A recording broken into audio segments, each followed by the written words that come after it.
Okay. What's up, everybody? Good morning.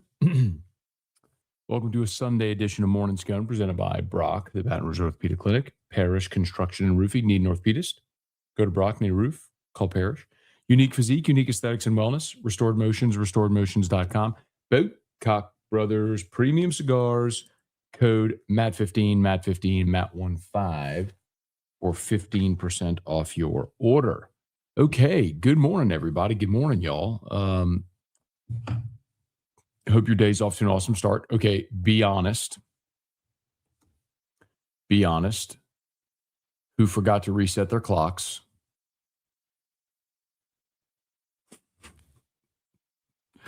I woke up and looked at my phone.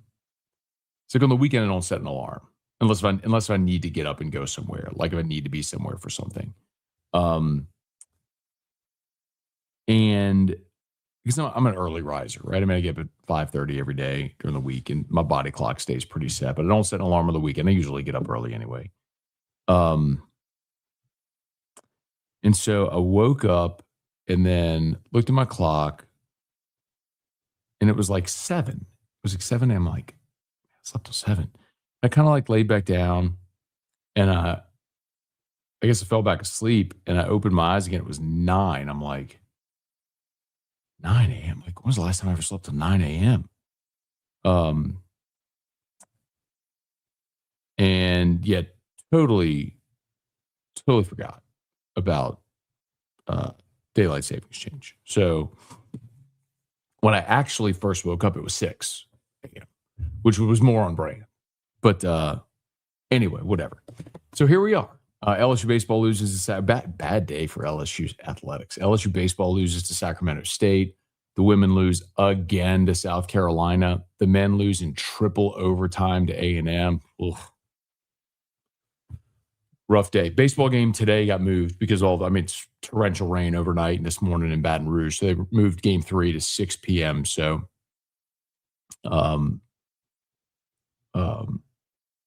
but the weather's supposed to clear, so they should get that game in tonight. So I'm glad Sacramento State's able to stick around and play it.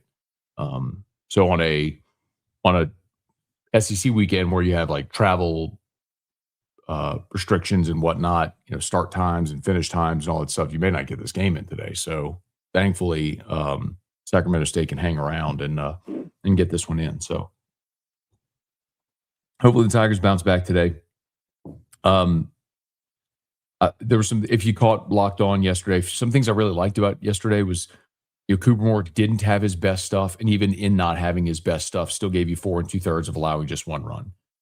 Bases loaded, strikeout in the second. There were some of those moments, right? In the third, hit a batter with 2 outs and uncorked a wild pitch, but then got the fly out to get out of it. So there were some of those moments, right, where even when you don't have your best, if you're still able to sort of bear down and go get outs, that was good. Now, obviously, in the 8th, you gave up the grand slam, which was disappointing. Sheeran didn't have his best stuff, put guys on, then Newt gave up the grand slam. So that's ultimately what did you in. Tigers rallied in the 8th and the 9th, but just not quite enough. How about Daniel Harden with the leadoff homer in the 9th? And you had opportunities, man. Brown and Milam walked. You had 2 on. York struck out.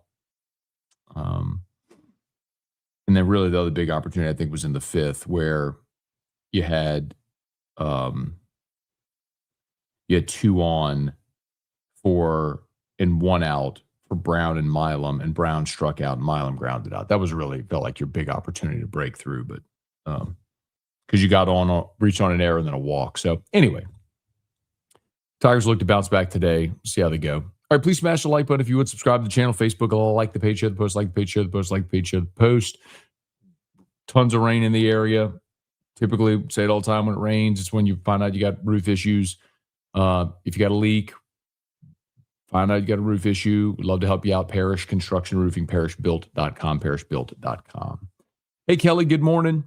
Maverick, good morning. Hey, Abner Neal, good morning. Great to see you there. Have a great week. Maverick went to bed early, didn't affect me. Hey, Ryan, good morning. We sometimes RV, good morning, Team Drew. Happy soggy Sunday. Thoughts on Coach Saban meeting with the president. Yeah, it wasn't just Saban. It was a group of, what was it, about 30 or 40 college administrators, coaches. I saw like Tiger Woods and Condoleezza Rice were in there as well on the list of attendees. Mostly what I'm happy about, I people can say what they want about like Tiger Woods going to this thing or Condoleezza Rice. What I don't really care. It's I think the most important thing is that college sports has the attention of the federal government, because really the only way, if you want some sort of standard uniformity in college sports, the only way that's going to happen is with federal legislation. Now, we can have a conversation if you think the federal government should be involving themselves in college sports, and whatever your opinion on that is fine. I'm not going to tell you what way to think one way or another on that. But what's clear, like this is just objectively true, is that each state government is enacting different laws and rules. And so you don't have uniformity across college sports if the colleges and universities are showing they're not going to abide by the NCAA rules and they're instead going to go by state law, where you're going to have situations like Trinidad Chambliss suing in Mississippi court for eligibility and winning, right? While Joey Aguilar loses his case in Tennessee. So if you're someone who believes that you want uniformity and guardrails, as people say in college sports, well, then you need the federal government to get involved, and it sounds like they are. Hey, Brant, good morning from Knoxville. Jay and the talent will eventually trump this slump. Florida already lost their series. No one is safe this early season. I think that the most concerning thing for me about this team so far is just you don't seem to have a leader that's really stepped up, like a vocal leader. And you need that. And I think it's easy to become complacent when you won a title a year ago. And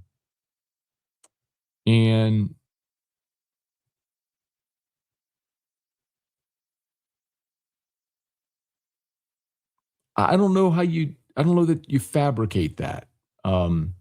You were talking about this with Terrio Friday, and he knows a lot of these guys really well. Like Milam, you would think is a good candidate, but he's a really soft-spoken guy. He's not going to be the loud leader. Jake Brown's kind of the team jokester, kind of like the class clown. So it's hard to pivot from that to being the boisterous rah-rah guy. So Curiel's not really that guy. So who is it? You would think Gavin Guidry, and apparently Guidry is like really good at self-motivating, but maybe isn't the guy that's going to be vocal and motivate the rest of the team. So you're kind of looking for those guys right there to who's going to step up and sort of be that vocal leader for this team. They need it, clearly. Hey, Brad, good morning. I enjoyed Locked On about Kelly interview. Curious, do you think Kelly would ever take a lower tier job? You see, I don't think so, Brad. Like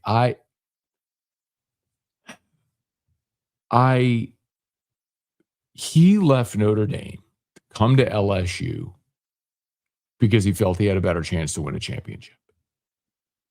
If he goes to a lower tier school, he's not going to have a chance to win a championship. So it would really feel like he was just getting into that because he's bored and wants to keep coaching. And I don't think in this era, given what I know about Kelly and covering him the last 4 years, I don't think he's really excited about coaching in this era of football. And so I think, part of his buyout is he has to actively seek work. And so maybe some of that is lip service, maybe some of him going around and, touring other places is that maybe he gets the bug and wants to coach. Maybe that happens. I don't know that I see that happening. Hey, Austin, good morning. We apparently have a few water leaks on the roof. We call Parish. We'd love to help you out, man. If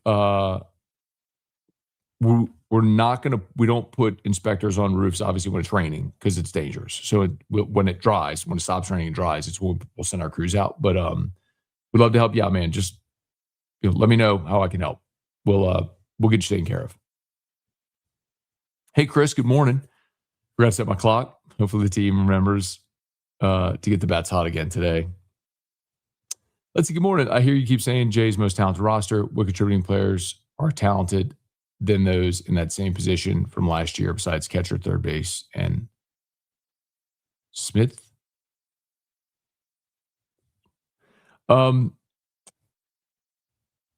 So, okay. Maybe some of Schmidt. I mean, Schmidt for sure. I mean, Schmidt's is a big leaguer. But even the three you just mentioned right there, you're telling the story. Like, Aaron Beatty has a big league ceiling. Hernandez last year did not. Like, I don't even know if I don't even know if Luis is playing professional baseball right now. Right? So Aaron Beatty, there's one. Last year, you had Reeves and Braswell at third base. Braswell's trying to make it as a pitcher. Carraway, I'm not saying Carraway's a big leaguer. He's going to get drafted, and he's going to have a shot, right? But you're definitely more talented there than you were a year ago. That's not even debatable.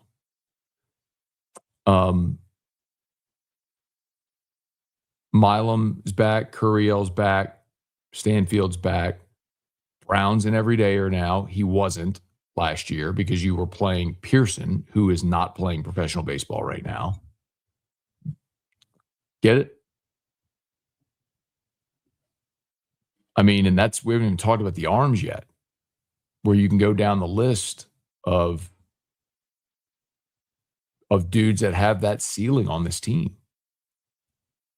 So what's confusing? And this is his most talented team. Doesn't mean it's going to be his best. Doesn't mean he's going to win a championship. Doesn't mean they're going to win more games. I'm saying this team, similar comp to LSU football last year. The thing I said about LSU football last year was the greatest indictment of that team was going to come at the draft because they just had 11 guys invited to the combine. There's only 2 schools that had more players invited to the combine: Ohio State and Bama. So, like, LSU's going to have maybe 10 guys drafted, and you're going to look back and go, 10 guys drafted, and that team went 7-6? Yeah, that's the indictment on it. You had enough talent to be better than you were, and you were. Doesn't mean you're always going to win because you got the most talent. Fletcher Will, good morning. Bama football, South Carolina women's basketball continue to be a thorn in our purple and gold behind. Hey, Mike, good morning. Henry, good morning. How'd you feel about the Saints giving up their second-round pick for A.J. Brown? I would certainly do that, but Philly's not going to do that deal. Philly has put out, talked about that this week, Philly's put out there that they want like a Quinnen Williams deal. They want like a 1, a 2, and a starter, which there's no way I'd do that. Tip your cap to Sacramento State pitcher, handcuff Tigers all day. Disappointing thing about that, though, Brant, is LSU had runners on base in every inning except the first and the sixth. I mean, you had runners on base in 7 of the 9 innings, and you were shut out until the 8th. Got to hit in the clutch. They need to leave the time change to daylight savings only. Yeah, I mean, I think we have that conversation I think someone tried to introduce that in Louisiana. The argument against always is then you'd have kids going to going to school in the dark in the mornings.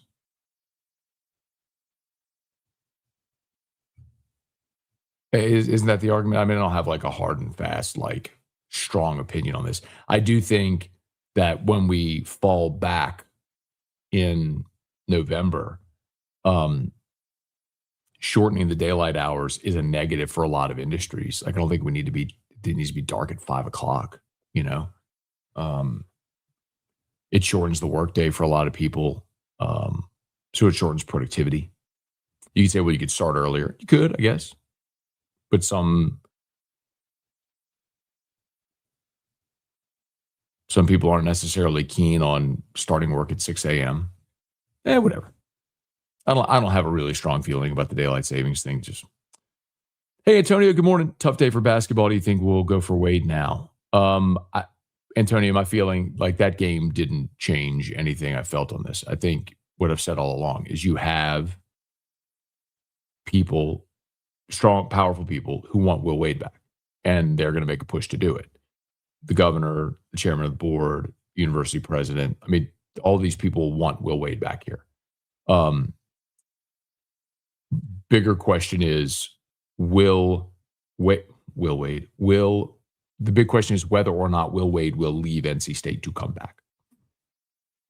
But I think those are your choices. Like, I think either they make a push and get Will Wade back, or they retain Matt McMahon. I don't think they're going to fire Matt McMahon, pay $11 million in buyout money to go hire another mid-major coach. I just don't think that's going to happen. And what major, like top-tier coach target would take the LSU job? It's just not a good job. I mean, this isn't a basketball school. You're never going to be a priority. And you're on the same campus where you're fighting for dollars with football, who's going to get whatever they want. Kim Mulkey, Jay Johnson. Like, you're never going to be a priority here. So it's just not going to attract a top-tier coach. Let's see. I don't think Stanfield will go lead off because he BU's guy, turn over your lineup. I think it'll be 9 spot. Maybe. He led off the first game of the season, and then he hurt his hand. So I think Jay tinkers with his lineup a lot. So I don't think he'll set one lineup and ink, and that'll be it. But if you don't think Stanfield's going to lead off some, I mean, you've already seen it. He's going to do it. Because what it allows you to do is move Curiel to the 2-hole. Stanfield gets on base. Curiel is in 2-hole. 2-hole will see more fastballs. And then that lets you set the table for your run producers with Curiel, Brown, and Milam. It's not hard to see. Jacob, good morning. Brad, have you been enjoying the very warm weather we've been having? Yes, of course. I love going outside in February and March when it's 80 degrees. That's awesome. I actually put my hand in the pool yesterday to see, are we getting close? Are we getting close to it? I was like, no, we're not getting close to it. Please smash the like button if you would, subscribe to the channel, Facebook, like the page, share the post, like the page, share the post. Perplexing about BK tenure is that when LSU struggled, spots he was great at, failed to help. How did not take control of those things?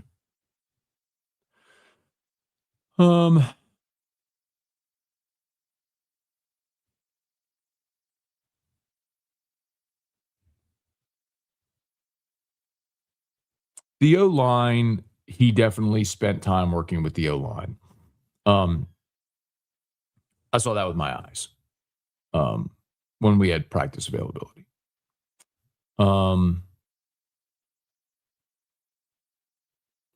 As far as OC, there was Sloan. I'll continue to say, man, it's just, what would it have looked like this year if Nuss from 24 was available for 25 with whatever it was, right?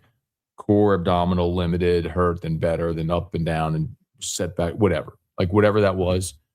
If Nuss in 25 had played like he did in 24, are we really having that conversation? Fred Sanford, good morning. Hey, Blake, good morning. Lance, good morning. Gotten late, watching back, seeing a bit. Okay. Buddy, good morning. Hey, Jeffrey, good morning. Do you think Stanfield has been a bigger loss than we thought? Yeah. I mean, I know the guy just a minute ago said they don't think about leadoff, but like he was batting leadoff the first 2 games of the year. And that was the plan, was to bump Curiel to the 2-hole so he'd see more fastballs.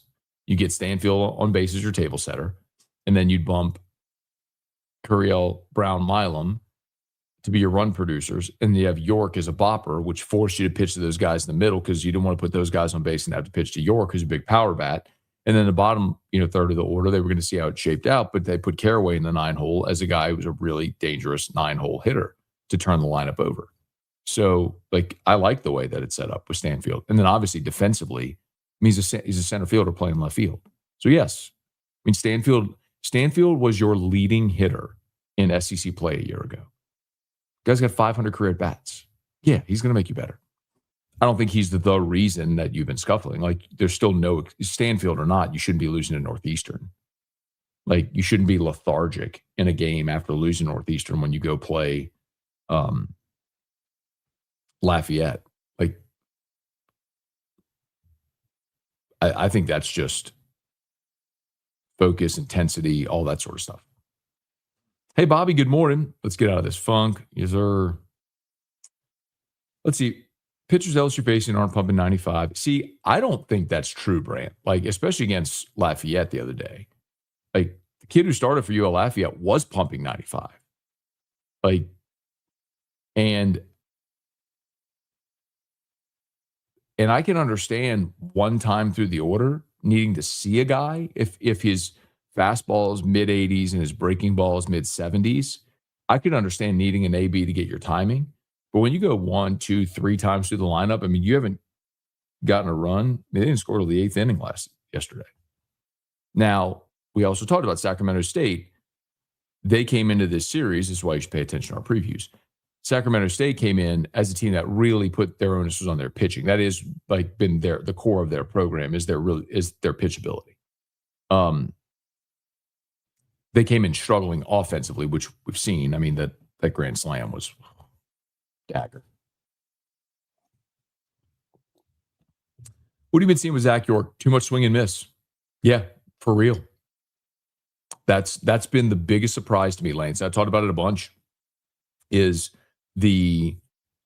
all of the folks that I talked to, scouts, coaches, who talked about York, talked about his plate discipline, how he cut down on the swing and miss.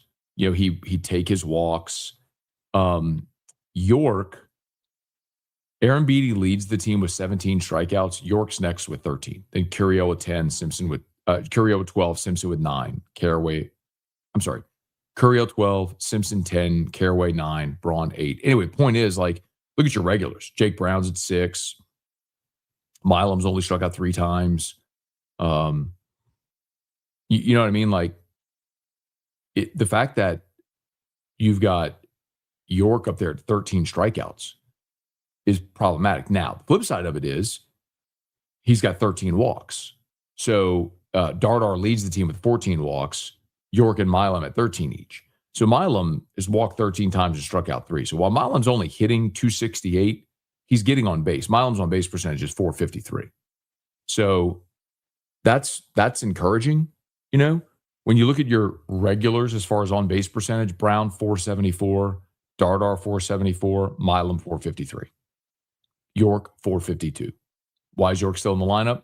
Because he keeps getting on base. But he's not hitting. He's getting on base because he's taking walks. He's getting hit by pitch. But too many strikeouts. That has definitely been disappointing. Hey, Jason, good morning.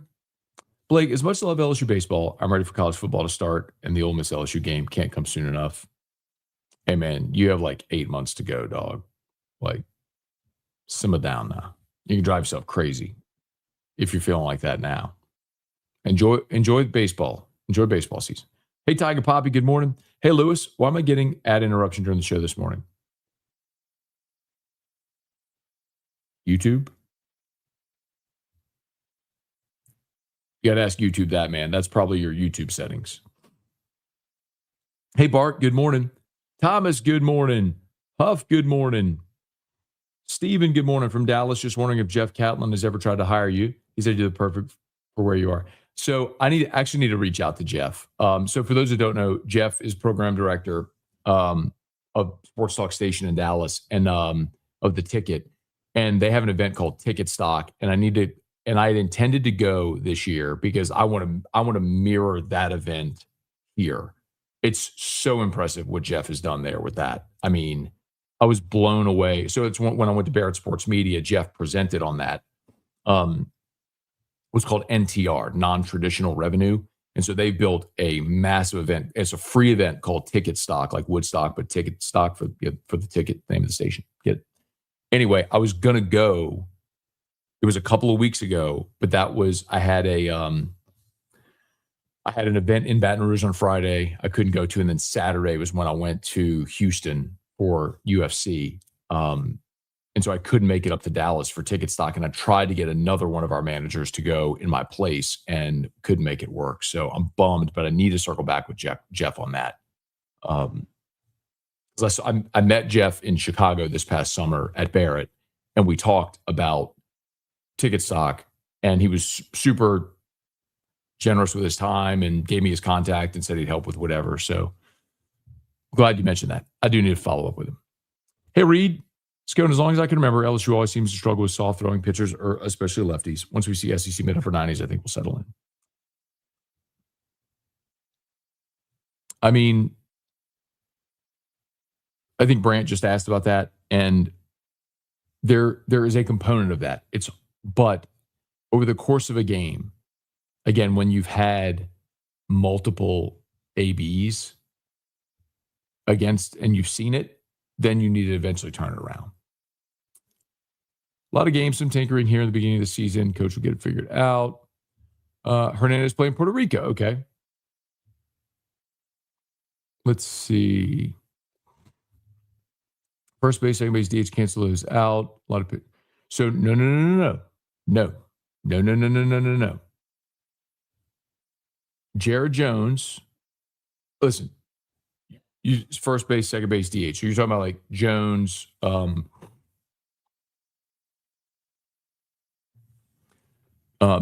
Dickinson. What are you talking about for DH? But point is, like,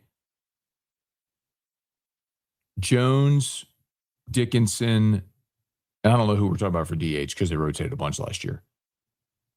Like, I don't think any of those guys are going to be big leaguers. It surprised a lot of people, but like Jones hit 22 bombs last year. That was great. But power hitting right-handed first basemen are a dime a dozen. Like, one of the reasons scouts are higher on Jake Brown, like I read that tweet yesterday from the West Coast scout, said he's a better prospect than Dylan Cruz. You may roll your eyes at that. Look, Dylan's the best position player, had the best career of any position player at LSU. Won the Golden Spikes, all-time All-American, national champion, best position player at LSU. He's a 5'11" right-handed hitter. Like, Brown is 6'2" from the left side, and his power is going to continue to escalate. So, like, Dylan's already in the show, and he's a big leaguer, and he's going to be a big leaguer for a long time. Brown has the potential. Again, we're talking about talent, right? You're talking about projectability. That's what big league scouts look for, is projectability. Who has the skill set that projects to what? Like, what is the ceiling for that player? Like, we talk about pitchers a lot of times. Alex Lang was a great starting pitcher at LSU. Projectability, he's a back of the bullpen guy in the big league. So you look at who could be a starter, then a closer, and then middle relief, right? Like, that's sort of how you look at stuff as far as projectability in the big leagues. Well, Lang didn't make it as a starter, but he's been a back of the bullpen guy, a really good back of the bullpen guy. Why was Chase Shores so coveted? Because you look at the ceiling and you go, he's Randy Johnson. If he's on, I mean, he's 6'10", he throws 100, he's got 4 pitches he mixes. Like, it's Randy Johnson from the right side. If, again, ceiling, where's the ceiling? And if not, and you miss on that, well, then he's a dominant back of the bullpen guy. Could be your closer. And if that doesn't work, he's a guy that's throwing 100, you're throwing him in the middle innings. But either way, he's a big leaguer, right? That's sort of the way you look at it. So anyway, all that to say, like, the guys you're pointing out, great Tigers, but like, those aren't guys with projectability in the big leagues. Let's see. Tigers had a lot of talent last year. Only thing missing was a complete O-line. Last year, baseball was 12-4 at the same point. Won the Natty. No stress. More Matt from Tennessee. Can we get the women's tourney in Nashville versus South Carolina? I wish they would just do away with the tournaments altogether. Conference tournaments are a waste. Just like conference championship games in football are a waste. Like, why play an 18-game regular season schedule only to have your conference's NCAA tournament bid be relying on a stupid tournament at the end of the season? Shorter days are terrible. I will wait for you. I still have that shirt. This one, Rick, I'm just gonna say, man, you might want to delete that comment. You might want to delete that comment, Rick, because Rick, this one, you feeling so definitive about that.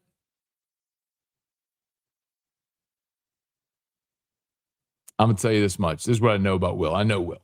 Okay, I've known Will for a long time, relatively speaking. Right? I can't say we're best friends. We don't talk all the time, but I know the man, and I know plenty of people who know him very well.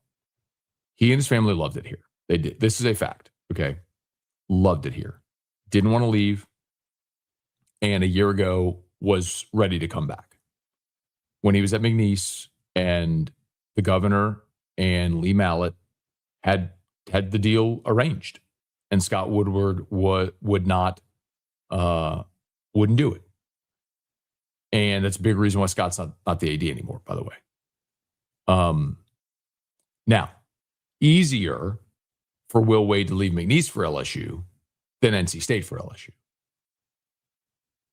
But if you think he wouldn't come back to LSU because he's been there, done that, that's just wrong.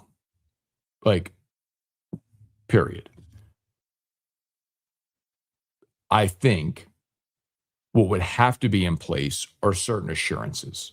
Like, for example, one of the things I was told is that NC State promised Will that he was going to get $12 million a year for his roster.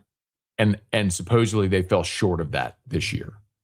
And so that upset him, right? Like, okay, well, if you thought you were going to get $12 million a year at NC State, you're going to get that at LSU. Maybe because he's Will Wade coming back and there will be a lot of excitement, there might be new donors more inclined to give him what he needs. Like, this year, basketball spent just shy of 9 on its roster. I mean, you talk about that type of increase to get to the baseline that Wade says he needs for basketball, for his roster.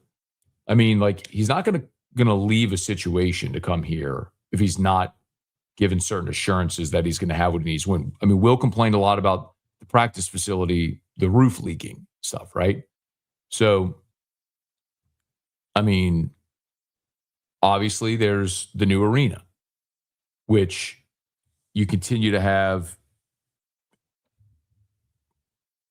some people in our city and state who just can't understand what that will do for the city, the state, the region, having that complex there. And so they keep blocking that progress. Well, a new arena, new practice facilities, all that stuff, new infusion of capital, all that would help get to that point, right?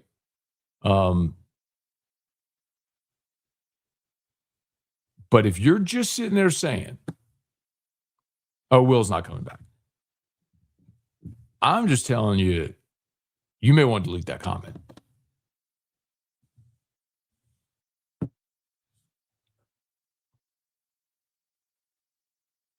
I'm not telling you it's happening, okay? But I'm telling you, I think there are 2 probabilities.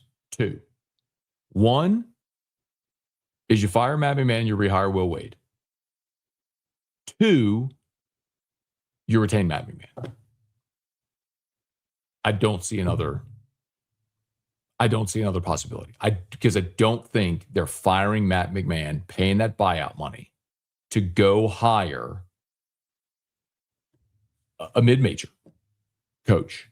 That's not going to, there's no name. Play this game with me. Who would you want to have? Who's the coach realistically that LSU could hire that would get you super fired up?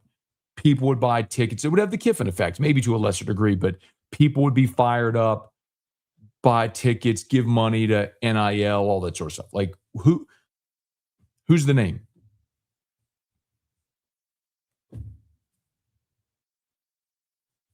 There isn't an obvious one. So why are you going to go dump $11 million on Matt McMahon and his staff to fire him and more dead money to your ledger when you're already in a tough spot financially to go hire another maybe that you might be firing in another 3 to 4 years? Could you see a lineup with Harden, Stanfield, Curiel in the outfield with Jake at first base? No. Literally no. Part of this is baseball, so many mouths to feed. I do think that's true, is that Jay feels like he does. You bring in a lot of guys, you pay them money in NIL, and you feel like you have to play them. I think there is part of that. Great for Lane and staff. Kelly knew the deal coming in, didn't win enough games. Yeah, I think the difference there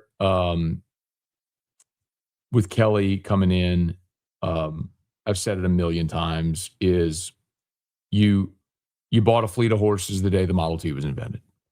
Kelly, for 30 years, was a super successful head coach, building a roster a certain way. And he came to LSU in the most transformative period of college athletics where everything changed because of NIL.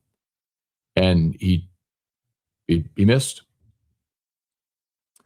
Let's see, you have to admit at this point, GameCoin is a complete and utter failure. You don't even need to use the coin to purchase the cards. Website's down. Website's not down. It's scrolling on the bottom. It's called On Fire Athletes is the website. And I've explained why they had to rebrand. And I wouldn't say it's the most mismanaged project and that it's a failure. I would say that it got delayed by multiple years because of what is now public record. An investigation in large part because of two things. One, you had a developer that committed a felony, which is now settled. That's public record, by the way.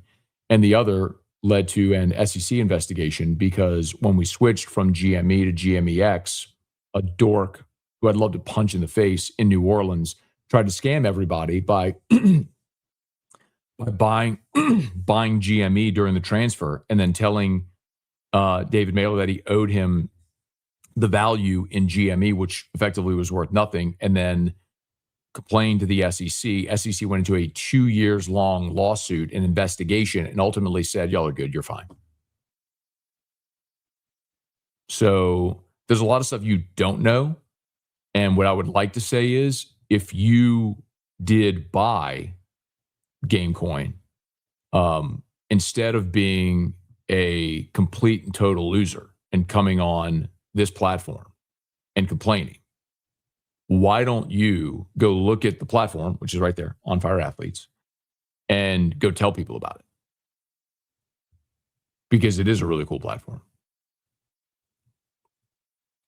Being injured for a month now, do you think Stanfield will take a while to get back in the groove offensively? Probably. But I do like the fact that he's got 500 career at-bats. Every lawyer in Louisiana had a bottle of whiskey in their office. Fielding errors are the most concerning things to me. Simple mistakes.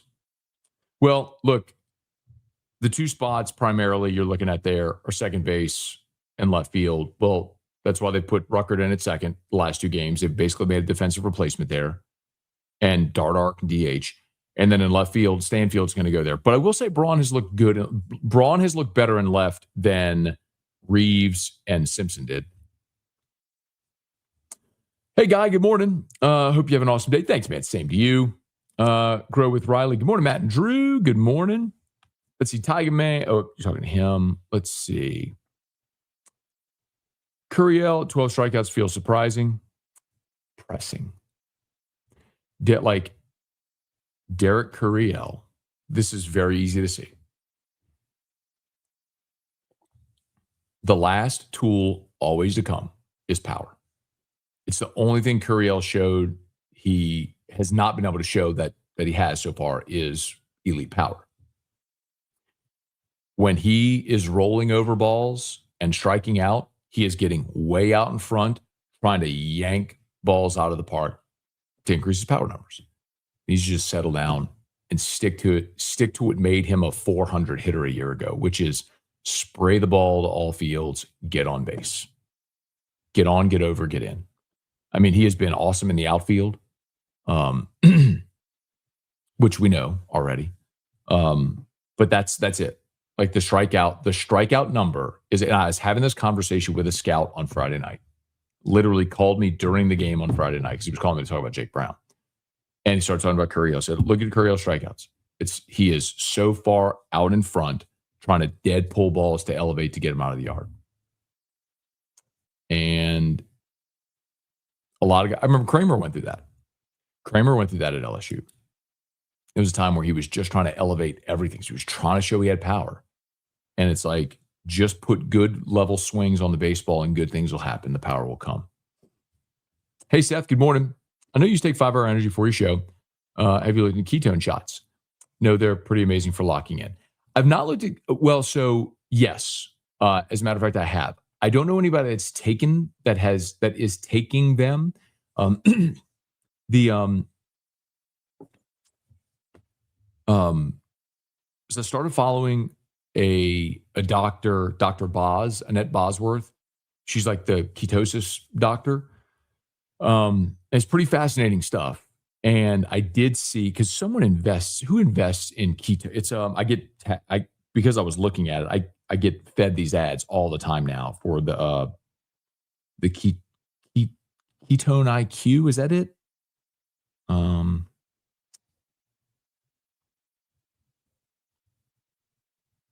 Man, I'm gonna scroll. It's gonna pop up in my feed. My ads are Row Nutrition, mouth tape, the hostage tape.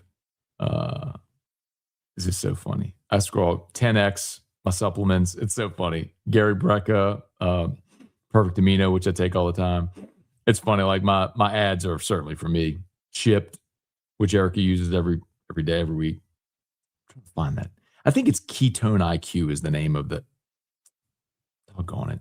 Yeah, whatever. But I haven't taken it. My buddy who's a doctor in Austin, Dr. Batansky, might be watching right now, maybe not, but anyway.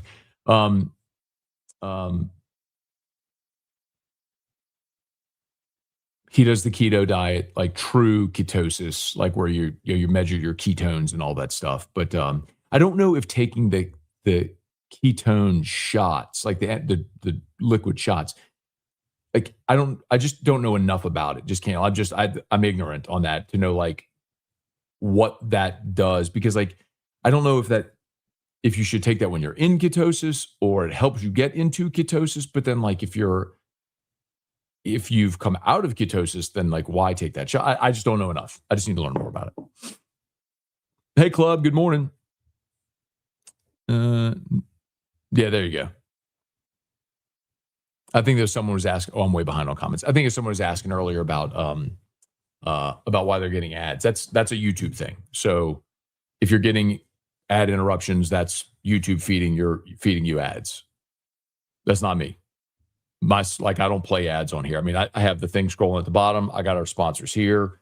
Let me do Thomas. Let's do this. Especially on a rainy day. I mean, y'all better believe you need this. Parish Construction and Roofing. At Parish, we've got you covered. From the top of your roof, all the way down.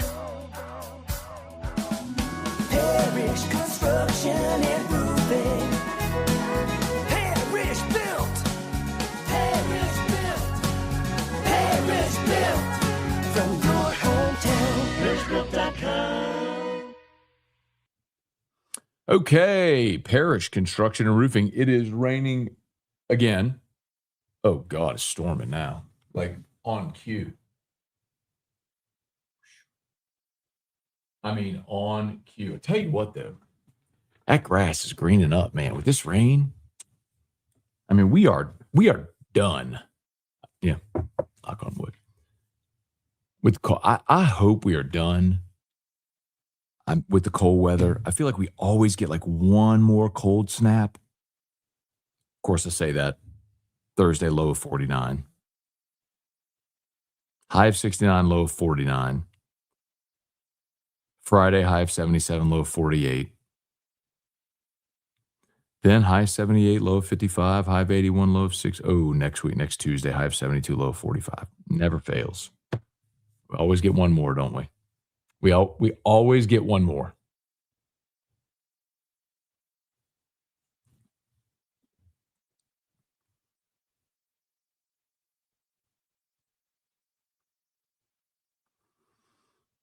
Let's see. I've got to go back and find my spot.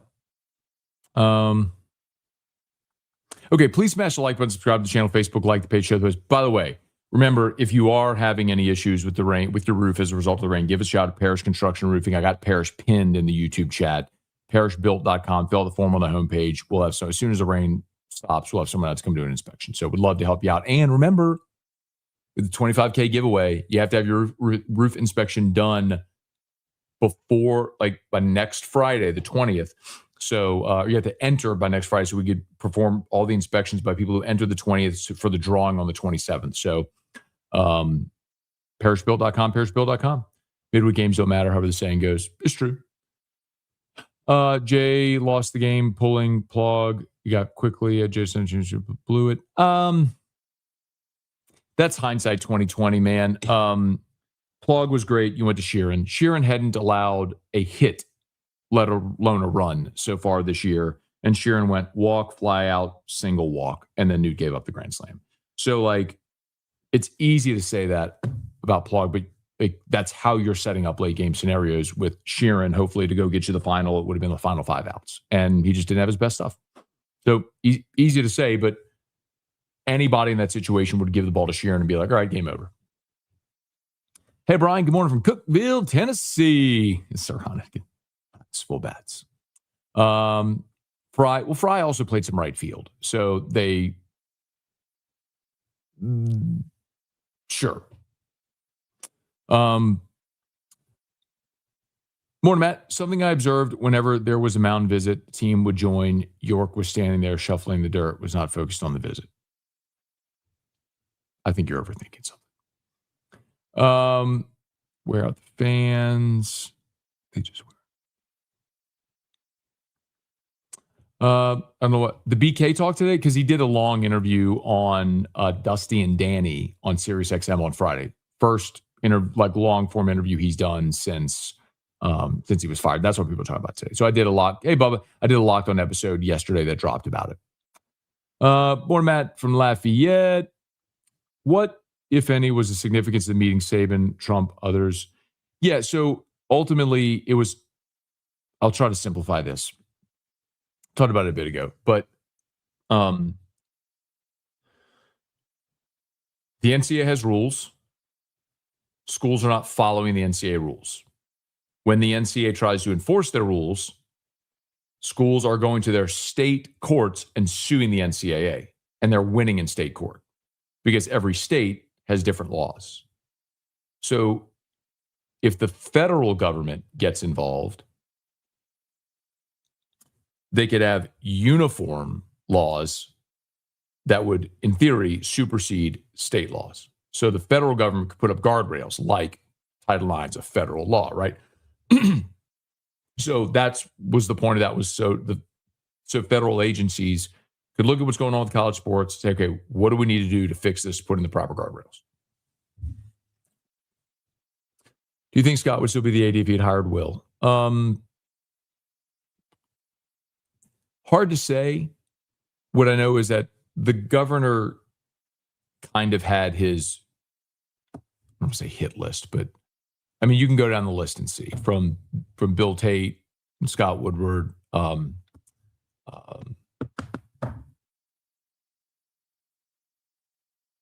Winston DeQueer. I mean, he had his guys that he was, to get some of the incumbents out to get his people in. And Scott was part of that, so hard to say.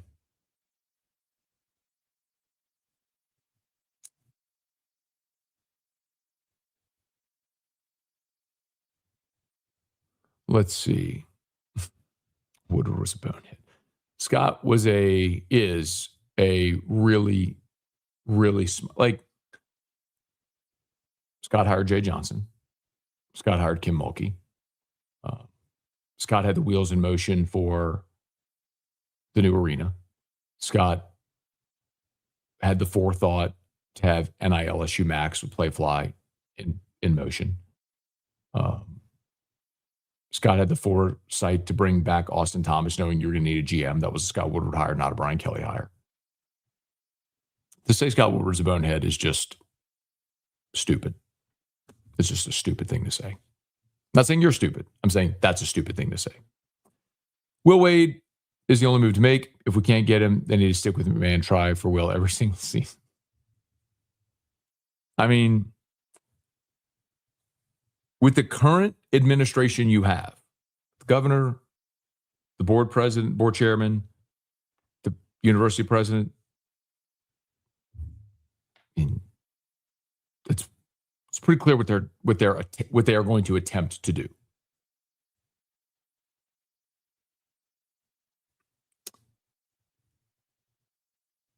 Let's see, if Will comes back, will that prevent Jay getting more revenue share? So remember, revenue share is never the big hang up with baseball for revenue share. Is not football and men's basketball are always going to get theirs. Okay. Football is going to get its 75%. Men's basketball is going to get its 15%. That's not going to change. The big hang up is women's basketball getting 5%. LSU under Kim Mulkey is a program that is choosing to invest to be good in women's basketball. Not every place is. I told you Mississippi State is giving baseball $3.5 million of rev share. Jay's getting less than $1 million. So it's not going to be revenue share that solves that problem. It's going to be, how do you commit the funds in third-party NIL for your roster? And they're really going to figure that out.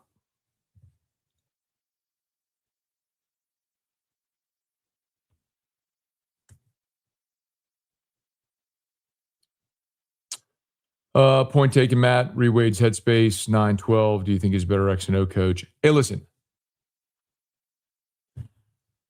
One of the things about, I think someone said it here last week, and they said it the right way. Said, I think some people are romantic about, or someone said on my text line, people are romantic about Wade. And I think that's true. When Will was here, great recruiter, ton of energy. People loved his attitude, all this stuff. A lot of people here criticized Will Wade's X and O coaching. That was a thing that happened consistently. Ability or inability times to win the big game, that's a thing. So do you think you will get to a point where Will Wade would get to a Final Four or championship? I know Will thinks he could win a championship at LSU. He believes that. I know he believes that. Is that real? Is he a championship coach? But I'll tell you this also. He's currently coaching in a league where he's right up the road from Duke in North Carolina. And you're in what is historically a really good basketball league. The SEC has made more of an investment in basketball. And you have some really good programs. But are you more likely to win in the SEC at a higher level or the ACC at a higher level? Maybe a lower ceiling in the ACC at NC State. Is this team suffering from the trend of CWS success, having a terrible season following year? Maybe. I mean, you could talk about LSU in 2024. They won the World Series in 23 and traveled for a region. What were they, 3-12 at the halfway mark of SEC play in 24 before they snapped out of it and darn near won the Chapel Hill Regional? I think women's softball roster is talented enough. I think people realize what the issue is by now. Bruce Pearl's not. I said, give me a realistic option. Why would Bruce Pearl retire from the program he built to come to LSU? Realistic. That's the word you're missing. Give me a realistic name. Sure, you want Bruce Pearl? Great. I'm all about hiring Bruce Pearl. Try to make that phone call and see how that goes. Matt, I don't see anything negative to affect LSU baseball. I think money spent on basketball would do that. The thing is, though, LA Mom, basketball is your only other revenue generator. So from an administrative standpoint, they look at basketball as that's a missed opportunity to make more money with the proper investment. That's how they look at basketball. Craig, if Will Wade comes back and getting season tickets again, we'll be more excited for basketball than football. LSU will be a basketball school again. All of you right in this world. Craig, I think you know LSU will never be a basketball school. It doesn't mean you can't be good in basketball, but it'll never be a basketball school.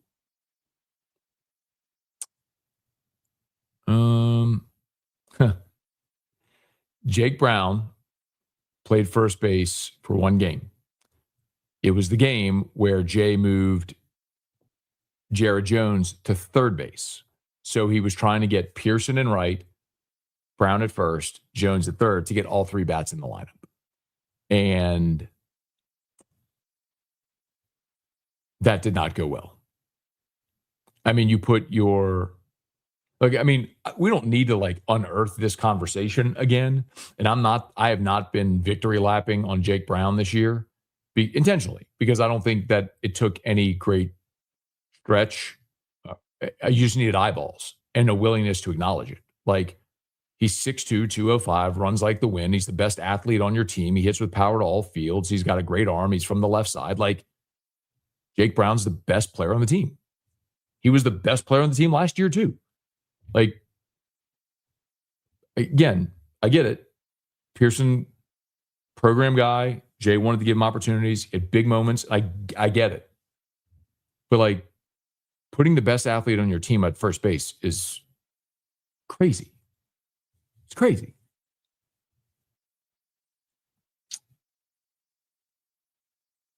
Yeah. Kelly was 23-3 at home. We ran him out.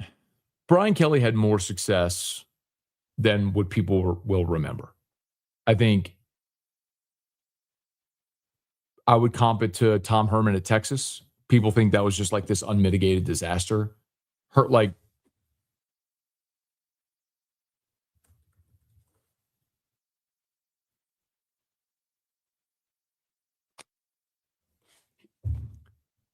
After inheriting a disaster from Charlie Strong, he went 7-6, then 10-4, won the Sugar Bowl, then 8-5. Then in the COVID year, they went 7-3 in the COVID year, and he got fired after a 7-3 year in COVID.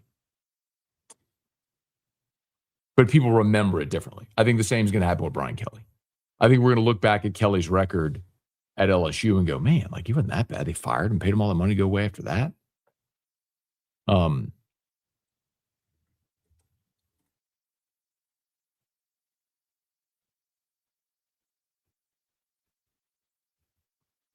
You just clearly had powers that be in play. I mean, it went 10-4, 10-4, 10-4, 10-3, 9-4, and then got fired after a 5-3 start in 2025.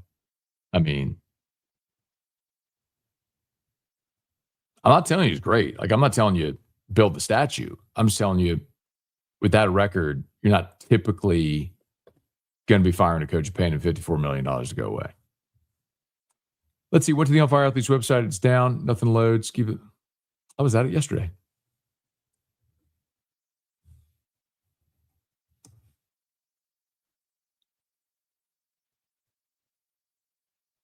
I'm at it right now.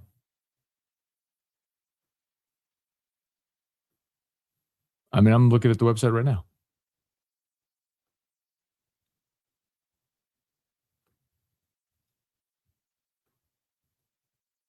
You can, like, I'm at the website right now. Go hit create and start creating your card. You can create your card right now at the website. Start creating. Like, I'm literally on the On Fire Athletes website right now. Go hit create, top left, and start building your card.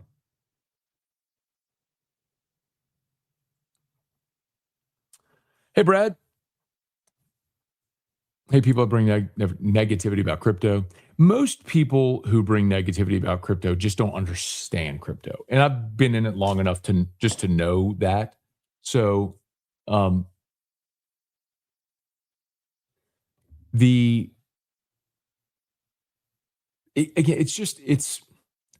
it's it's such a complex thing to discuss here and on a pithy comment to or response to a comment. But years ago, I just made the commitment to spend 100 hours reading and watching and listening to podcasts and learning about blockchain, not just crypto, but blockchain. And there's a reason that people who get it do, and eventually, it's like when I think about crypto or blockchain, I'll say blockchain instead of crypto. When I think about blockchain, I think about you know that Super Bowl ad they ran a few years ago from the Today Show. It was like an old clip from the Today Show when like Katie Couric and them they're like, they're talking about their electronic mail on the World Wide Web, and you know what I mean. Do you remember that commercial? And we watch that now and we're like, oh my God, how dumb are they? They didn't realize email was going to be a thing in the World Wide Web and the internet. Well, like that's how I feel about blockchain now. Like we are all going to transact on blockchain. Blockchain is Web3. Web 1 was search engines, Web 2 is social media, Web 3 is blockchain. Like we are, all of us, whether you know it or not, just like people talk about AI, we are all going to use AI. Most of us already are, but we're all going to transact on the blockchain. And it's just so obvious to see that's the way it goes. It's just a matter of which platforms, right? Which projects are going to win. Like Ask Jeeves didn't win. Google did, right? You can look at the .com bubble burst from the late 90s. The internet wasn't a fad. There were .coms where that was a bubble that burst, but the internet, the technology, the functionality wasn't a fad. Similar with blockchain. Like there are NFT projects and there are going to be crypto projects that don't win. But that doesn't mean blockchain is a fad. Like we're all going to transact on the blockchain. It's just a matter of if you're going to invest, pick projects that you think will win.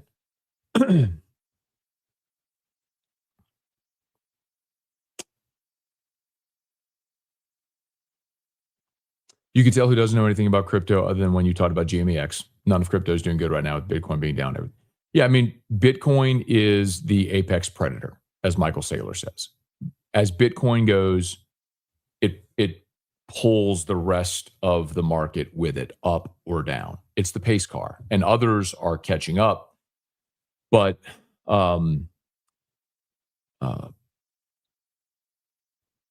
if you don't know about the halving cycle, the 4-year halving cycle in Bitcoin, then you don't know anything. Then like that is a baseline starting point that you have to understand. For like, if you ever going to start looking into crypto, look into what is Bitcoin, why it was created, and look into the 4-year halving cycle, because that is going to create and determine and dictate price for the token. And so you will have consistent bull and bear markets that follow that cycle. And if you believe that's what it's going to follow, then everything will follow that. And you'll know when to invest and when to sell. So you're buying low and selling high. There's some people who are still bullish and think we're not in a bear market. We're in a bear market. Like I believe that because I've been through it before. I've been through the euphoria of the parabolic run-ups and the shock and disappointment of riding that wave crashing into the beach, right? But not for everybody. If it's not for you, that's okay. Just understand, regardless of whether you want to invest in crypto or not, all of us will be transacting on the blockchain, just like all of us. Look at this, like this right now is an internet show. How many people 10 years ago said, I'll never be on Facebook. I don't do social media. And here we are.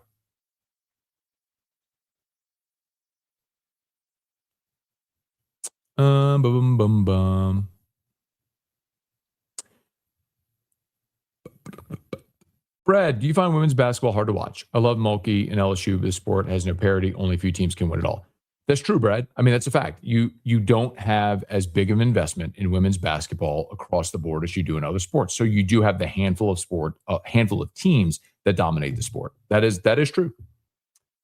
Hey, Jeffrey, I think E-Rock's doing better. Thank you for asking. Last night we after the baseball game, went and brought Drew over to see my folks, my mom and dad and Gramps, and then came home and she and I watched a movie. She was a little peppier last night, so hopefully she slept well and she's up right now, but hopefully she's feeling better. Thank you for asking.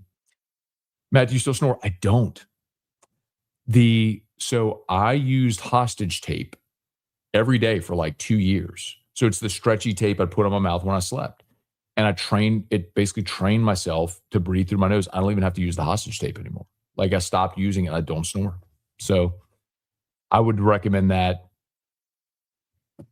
10 out of 10 to anybody that snores. Like I know people use CPAPs and stuff. Like, again, I'm not a doctor, obviously. And I wouldn't want anybody to do something that would be potentially dangerous to them. But man, like literally just training yourself to breathe out of your nose when you sleep instead of your mouth is all it took. So, if you snore or know somebody does, try hostage tape. It worked for me. All I can tell you is my experience. It's a little creepy like the first time when you're taping your mouth shut at night, but it forces you to breathe through your nose. And so I don't snore anymore and I don't use the hostage tape anymore. Ketone IQ. Okay. Oh, here you go. I've gone through a few boxes of Ketone IQ from Target. I find it does well. I use it when I need to lock in and focus. Okay. Interesting. The thing so 5-hour energy works great for me. I know how my body reacts to it, and it is an awesome product for me.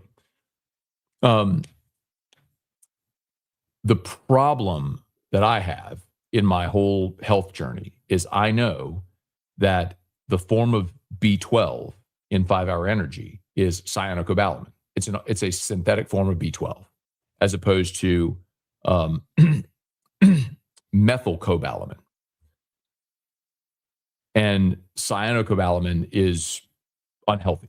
Now, we have a standard in this country with FDA of single dose toxicity, whereby if something isn't going to kill you with a single dose, then it's approved. But if you're taking it every day, it's my issue with drinking tap water. And I don't mean to bore y'all with this, but like we in this country, we put fluoride in our tap water to help with dental care, right? However, fluoride is a neurotoxin. So yes, you're helping build stronger teeth, but you're also poisoning your brain every time you drink tap water, which is why I'm very bullish on Evermore. That's why I say like drink Evermore. Don't put tap water in your Keurig. Like drink natural spring water. It's the healthiest thing you could drink. And Evermore is a Louisiana product, so I love talking about it. So, and if nothing else, at least if you're going to drink tap water, at least use a filter to filter your tap water. At minimum, do that. Like don't just sink into your cup and drink it. I mean, anyway, deviation. But I love 5-hour energy. But that's the problem I have. Why I try not to do 5-hour energy as much anymore. Because I like for years and years and years and years and years, I took a 5-hour energy for every single AFR. I mean, every single one. I would go to Sam's or have my father-in-law go to Sam's, buy me the big 24-pack cases because you can get them in bulk, cheaper. And I'd kept them in my desk and I'd take one every day before my show. And it works awesome for me. Like that product works great for me. Like I love the product. I don't love the cyanocobalamin in it. Which maybe you say, well, it's a trade-off. Let's see, 3 ads. Something's definitely going with YouTube. I don't know. I don't know the answer to that, y'all. If you're getting ads, and the Gulf South said YouTube Premium, no ads. So I don't know. I'm not doing anything differently. I'm doing the thing I always do here. So if you're getting ads, I apologize for that.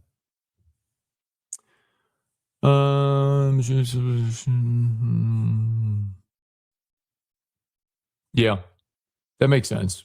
I just don't know enough about it. I need to learn more. I just don't know enough. But some of the stories I've heard about it are incredible. Ooh, Patrick, I'm jealous.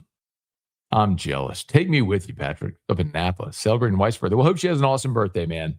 Happy birthday to your bride. Hope it's a great, great celebration. Y'all have a great time up there in Napa. Gulf South, if we got a roof inspection for one of the cash giveaways last fall, yes, you're still entered. Yes, you are. Yep. You are. They carry over. So yes, you're still entered. Let's see. Considering Marucci's on LSU's campus, why were they using DeBrini bats years ago? I don't know the contract terms, but that's probably part of it. It was maybe as Marucci was coming up in the metal bat space, and I know Marucci wants to be on every campus. They want, but it's one of the reasons why I know people always assume, like, why doesn't Marucci do a big NIL deal with LSU?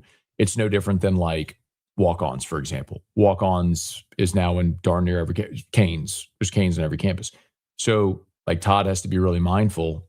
Canes has to be really mindful of not being branded as just, an LSU benefactor, because they have Canes in every market on every campus. So that's why you do see a lot of Canes deals. Like, remember they had the national ad last year that had the Mannings in it. It was Manning and Nussmeier.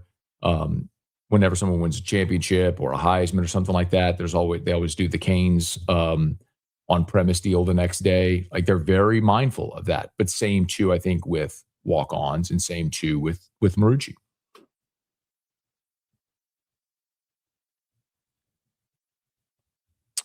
Seth, doesn't Trump, the government, have a bigger issue on their hands besides college football? Seth, to be honest with you, man, I hate that argument. Like, so you don't deal with anything other than whatever you think the biggest issue in the world. Like, why can't you tackle multiple things? Like, people, I hear that all the time. It's not just this administration or any or state. Like, don't you have bigger things to worry about? Well, sure. Does that mean you don't ever concern yourself with things that are lesser than the biggest thing? Because then you're only addressing one thing. Well, there's a lot of things that should be addressed. And college sports is a multi-billion-dollar industry that affects not just an on-field product, but it affects higher education. It affects the TV networks, broadcast, advertising. I mean, it touches, the tentacles touch so many things. So I do think it's relevant. Is there a GM Billy Glasscock type that could save LSU basketball? They do have a GM. They hired Ronald Dupree as the general manager for LSU basketball. So I need to get Ronald back on the show, actually. It's probably time to do that. Hey, Lance, it's the same people that wanted to ban the halftime show we're talking about, Seth. I don't know what you mean. If Scott was still the AD, do you believe BK would still be the coach? No, Scott Woodward fired Brian Kelly. Let's get very clear about that. Like, Scott was the AD and fired Brian Kelly. And when that happened on that Sunday, that Wednesday is when the governor made his comments. And that's when Scott and LSU mutually agreed to part ways. But Scott Woodward fired Brian Kelly. Like, don't get that twisted. Does LSU care enough about basketball? Care enough to do what? Ryan, crazy how the baseball team is on fire one night, blasting balls, next can't do anything.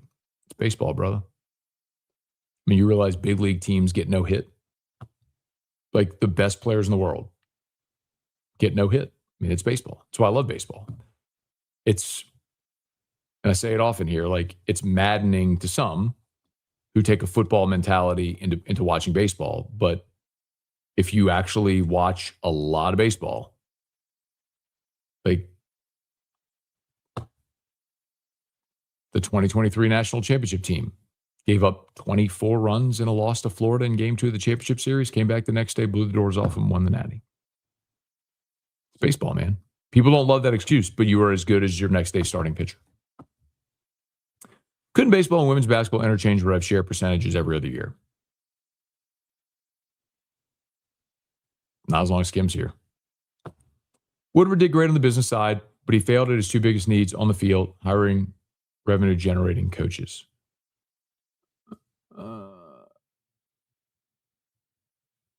You're talking about, so you're talking about hiring coaches in those two sports, is what you're saying.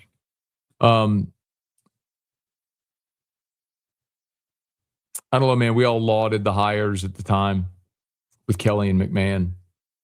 It's easy to say with hindsight, but it was a major coup getting Brian Kelly away from Notre Dame when he did. And Matt McMahon was conference champion and went to the second round of the tournament at Murray State and had John Morant. I mean, it was those hires were coups at the time. LSU's going to be sick when Jay leaves for another college job, especially if the SEC, when they could have prevented it. Why would Jay leave? Lance.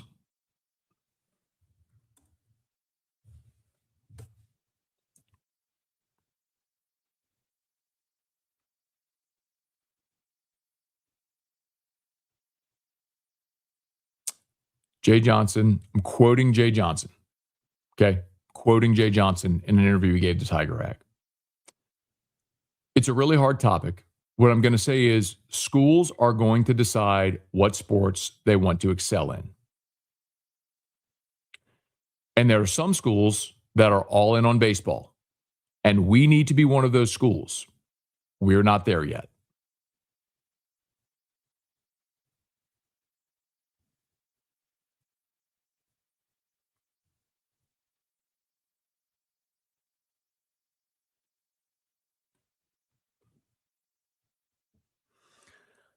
All I'm telling you, brother, is if Michael Early falls on his face this year in College Station again, and you don't think Texas A&M and their billionaire oil money people aren't going to come after Jay Johnson, you are outside of your brain. Texas tried. Texas tried 2 years ago when they hired Schlossnagle. Texas tried. And Jay State, he was a year removed from a national championship. Woodward was still in place.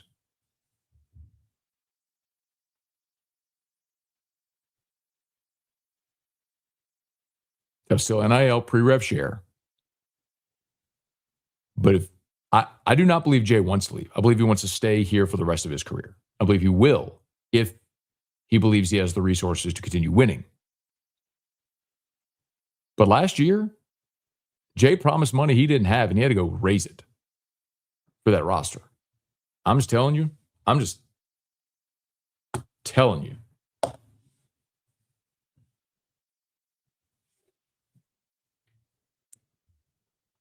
If you don't believe that, I'm not saying he's out the door. I'm just telling you what I know about that man is he wants to win the national championship every year. He is maniacal about winning, and you should love that. But you have to have the resources to do it.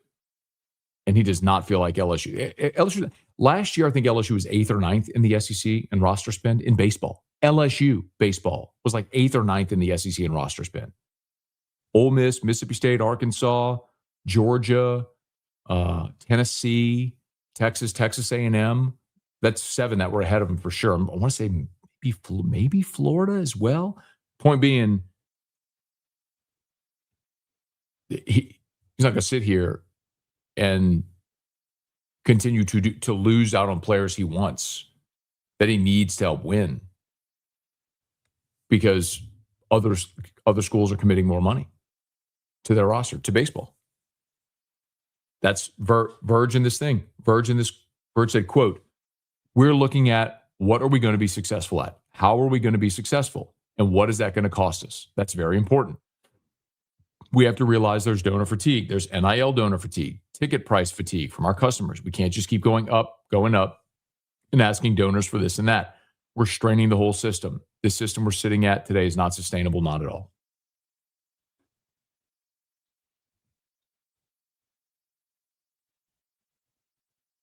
I'm telling you, man. All right, please smash the like button if you would subscribe to the channel, Facebook, like the page, share the post. Always shout out to Brock. Remember, game day prep event coming up May 9th over at Brock. You got a child, grades 6 through 12, free physicals. Parish Construction and Roofing. Got Parish pinned, of course, all the rain. If you have a roof leak, any roof issues, we'd love to help you out. Parishbuilt.com, parishbuilt.com. Bocock Brothers Premium Cigars. Go drop this link in the chat there for Bocock. Fired up. They got the new LSU baseball boxes in, the 8 national championship boxes in. If you want to check that out, they do have, I need to check to see how many of the, by the way, they also have the 5-pack. So if you're maybe not someone who wants to buy an entire box of cigars, okay, they have the 5-pack. Oh, the championship. Told y'all to get in on the national championship box. It's not on the website anymore. Try to tell y'all, man. Try to tell y'all. This one. They do have.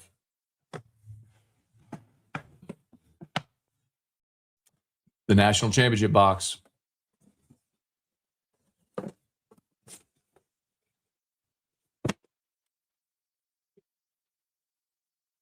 I mean, it's pretty awesome. There used to be cigars in there. But the boxes, I mean, what a cool display piece. Told y'all. They sold out of them. They did a second run. I tried to tell y'all like last week that they had them back, and they're not on the website anymore. So I'm guessing they sold out. I tell y'all, when they have special releases, you got to jump on. But they do have the 5-pack in there. If you don't want to buy a full box, you just want to sample. They have a 5 sample pack of the LSU cigars. So anyway, use code MAT15, MAT15, MAT15, 15% off your order. Boatcock Brothers Premium Cigars. And just for good measure, one more, because everyone always asks when I wear these hoodies, 929 Misfits. That's the Just Different, the Lane State University, all of our stuff. It's there. I just posted that link as well.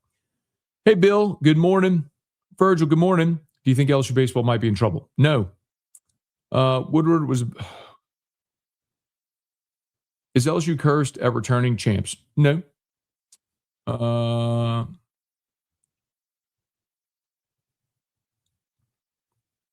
much you want to bet? You want to bet? You want to bet?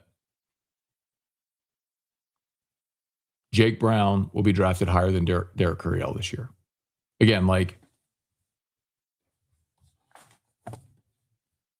the thing that you don't understand or you just don't want to acknowledge is scouts look at projectability.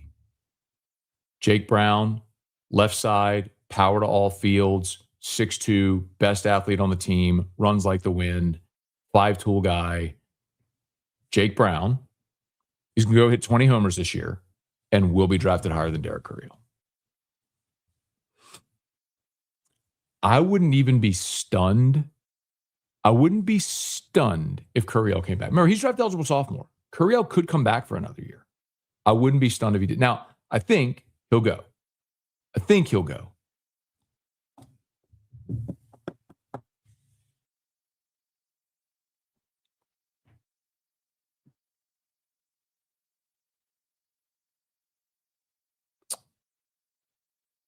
Let's see.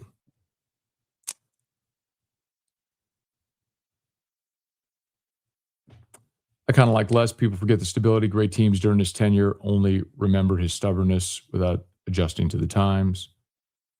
Yeah, I think that's another one where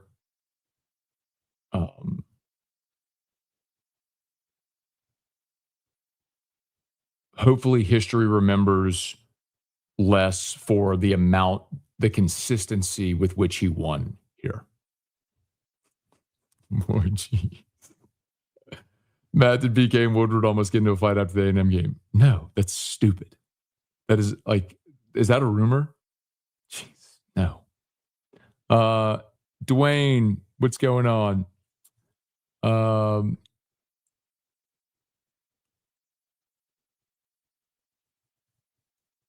Did you say Michael Saylor? Listening to him made me a lot of money. Good for you.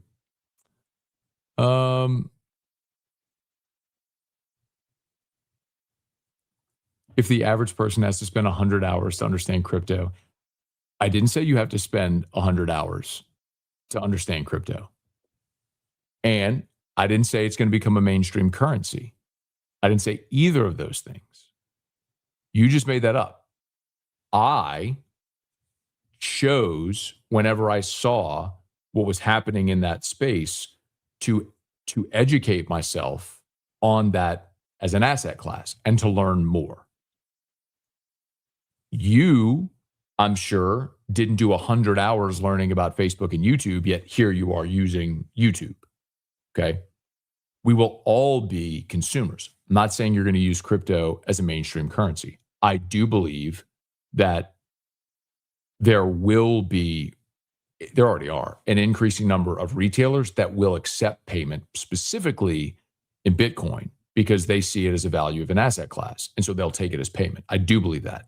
I think we're a far way away from using Bitcoin to pay for your gas or to go to the grocery store. Or whatever. Like, I don't think that's close. So I didn't say as a mainstream currency.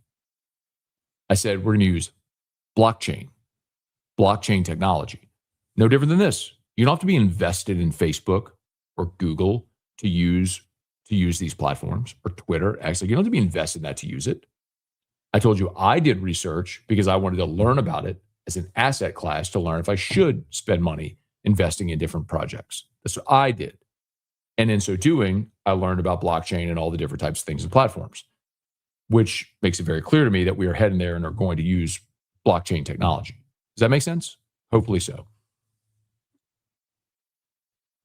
You don't have to be invested in oil and gas companies to know you need to go use gas to fill up your car. Got it?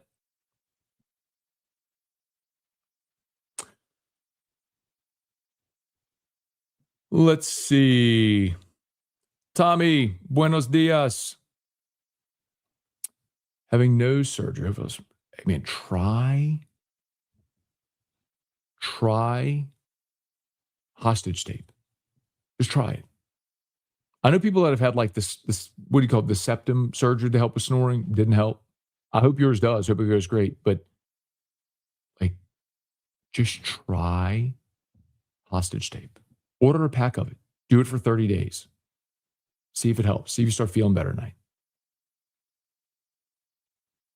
Seeing that this is, like they said, NFTs are just a fad, in my opinion. Like, again, you're missing the point. An NFT is a non-fungible token. You're thinking of NFT art, okay? And there's some people who may see value in that, maybe not, we'll see. But an NFT is a non-fungible token. When you go to a sporting event in the future, your tickets will be NFTs because it will be uncorruptible. You will not ever be able to have ticket scams again when tickets are NFTs on the blockchain because it's a non-fungible token. We know the origin of that item on the blockchain.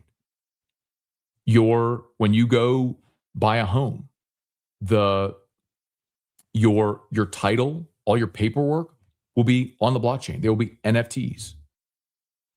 Your birth certificate. So you're not going to like, I don't know where my birth certificate is. It'll be kept on the blockchain. It'll be a non-fungible token. That's what you're missing. See, too many people like you only saw like NFT art being sold at crazy prices 6 years ago, whatever it was, and you don't understand the functionality. That's the difference. Again, what I'm talking about is like, think about 98.com. The bubble burst. There was the Ask Jeeves, right? But because some of those .coms didn't make it, it didn't mean the internet was a fad. You only see this is a problem. You only know NFT through NFT art, which was sold, was still being sold actually, but you don't understand the functionality because you haven't taken time to understand it. It's not your fault, but don't speak on something you don't know. There's more fluoride in your toothpaste than tap water. Yes, but you don't drink. You don't drink your toothpaste every day. Thank you. That's the point. What up, squirrel? Dr. Scone has a ring to it. Caleb, good morning. Joining late. Wanted to comment that the LSU men's basketball team looked decent yesterday. They've been competitive at times. They have done this. Jay is the king of the safety squeeze. Light McMahon had terrible luck with players getting hurt. That's true. And as a result, like losing DJ Thomas and Jalen Reed this year, I've said this consistently, that sucks. Anybody that loses a true SEC big and your best point guard, who's the best point guard of the transfer portal, it's going to hurt you. I have a problem, though, being dead with blaming that on being dead last in the SEC. Like you can't be 3-15.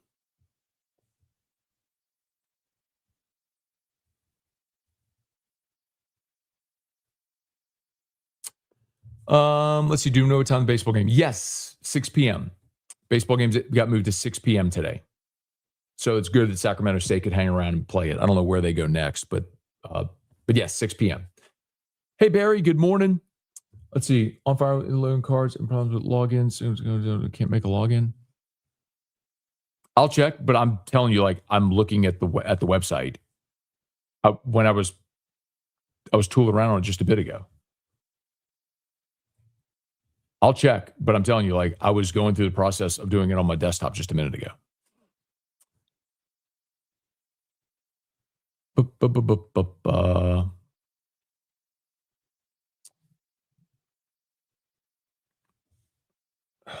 Sorry.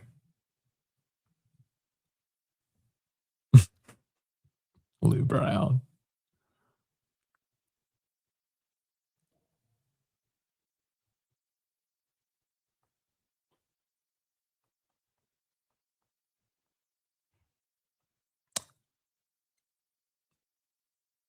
Let's see.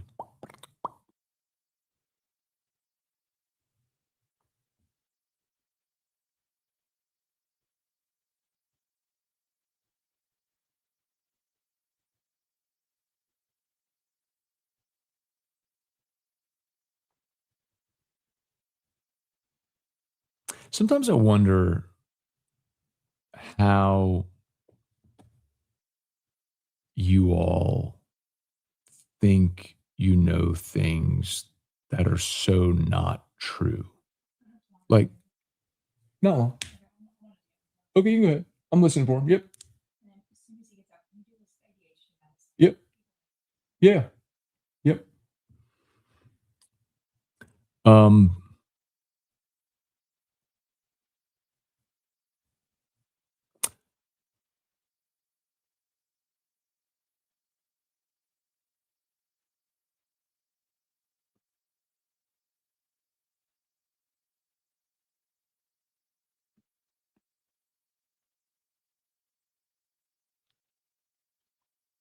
Like, is it just a thing? Because listen, I tell you all this all the time. You can choose what to believe or not. You can choose to believe I have sources and information, or you can choose not to. I mean, I broke the Brian Kelly firing news. I was right about Kiffin. Whatever. Choose to believe what you want, who you think is a credible source, not whatever. Like, sometimes I come on here and I read some of your comments, and some of you are like so confident that you know something. I'm like, is it just like your opinion rooted in nothing you think? Or do you think you're talking to someone? Do you think you're talking to someone that's a credible source that you really don't know what you're like? Like the J open checkbook thing is so laughable. I can't even begin to tell you like how wrong that is. I just told you they were 7th or 8th in the SEC in spending last year on their roster. Jay quoted in that Tiger Rag article I had read for you saying, we got to decide, there are schools that decide they want to be good in baseball. We're not one of them. But you think he has an open checkbook?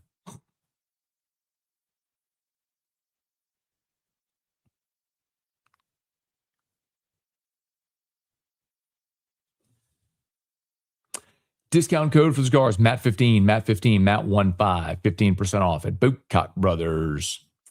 Hey, Dale, good morning. Didn't miss anything, man. Missed nothing. This is just not true. There was if you look at prospect rankings, Curiel was a top 10. I think Brown, last I saw, was 54. And I wouldn't be surprised if that inverts over the course of this season.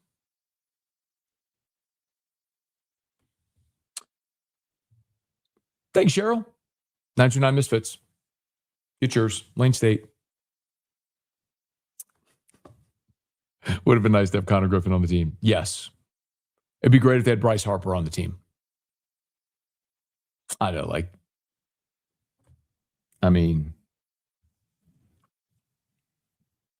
what's Connor Griffin like? Is he the number one prospect?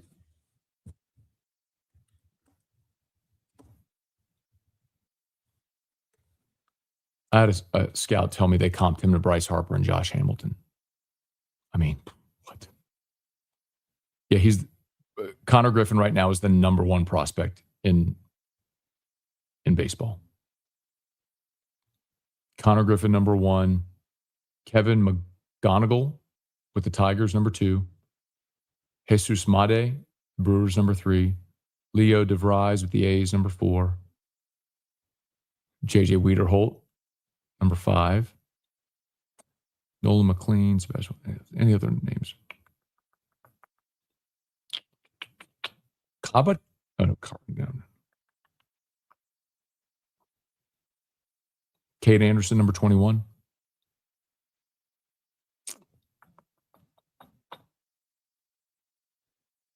Liam Doyle, 34. LSU. I mean, Connor Griffin's the number one prospect in baseball right now. Gage Jump, 57. Gage Jump will probably get a call up this year.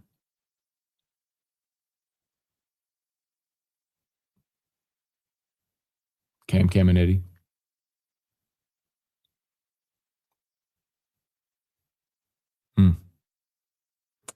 It's always interesting to see the guys, you know what I mean, who were signed with LSU who never showed up, to see what path they follow. Anyway. Yeah, man.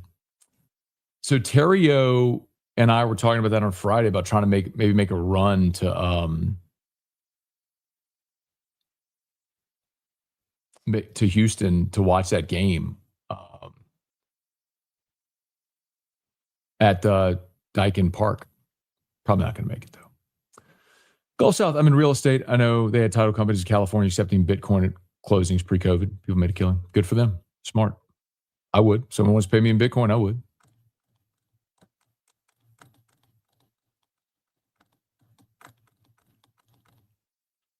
Bad analogy. Well, which one? Let's see. That was 10 minutes ago. Was it? No, won't what? What are you talking about?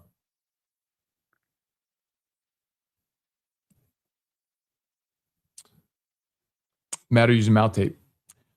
So I don't anymore because I don't snore anymore. So for 2 years, hang on one second. Drew's awake. Let me go get him real quick. I'll be right back. Don't leave.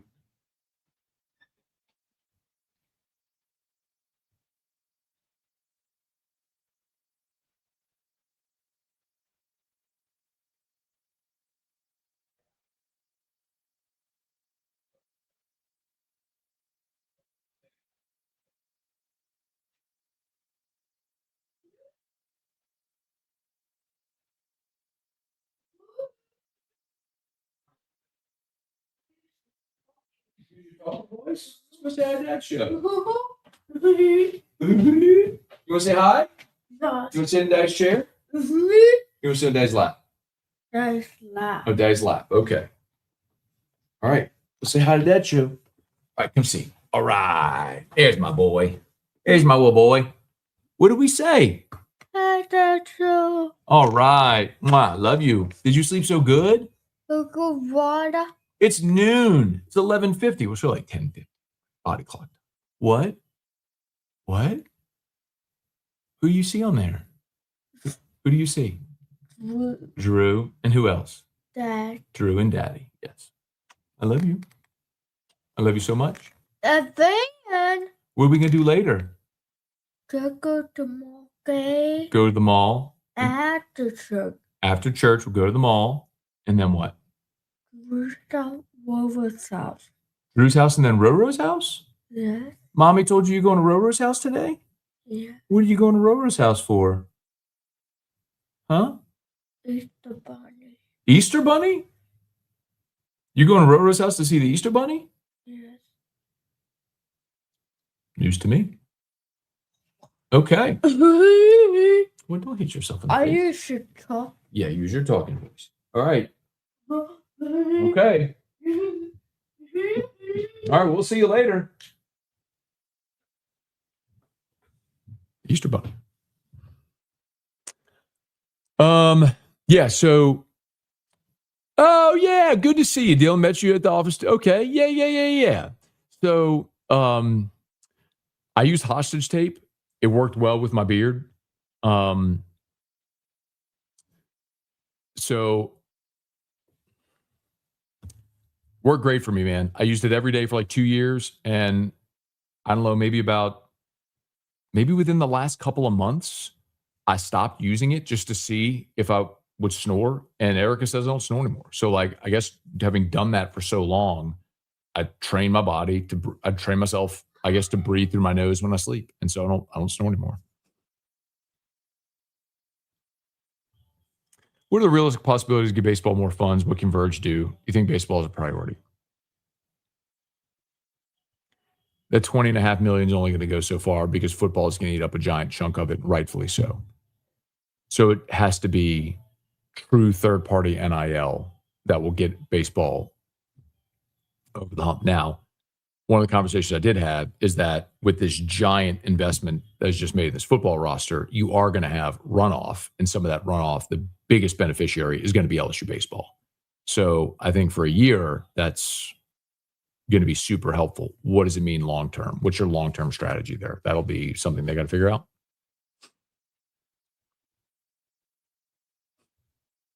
Everyone has to learn about everything, or you're left behind.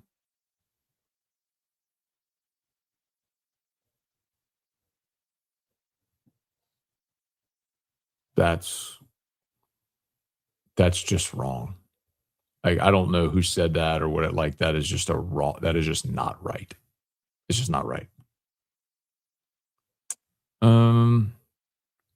Let's go. 1 hour AC. They're the best, man. If you've got issues with your AC, give them a shout. You will talk to a human who will, in Baton Rouge, who will actually answer the phone and schedule your service. And they'll be out today. They're awesome. Hey, Brad. Yeah. Because 75% is going to go to football, rightfully so. 15% is going to basketball because it's the only other sport that makes money. And so it leaves the final 10% to be divvied up among everything, and women's basketball gets 5%. And so the other 5% is divided among every other sport remaining. Gymnastics. Gymnastics won a national championship 2 years ago. They get a pittance. You have to choose, as Verge's comment, you have to choose what you're going to invest in. Got my baseball tickets for April. 8 games, baby. All right, let's go. Sounds like former players need to start pitching in on NIL.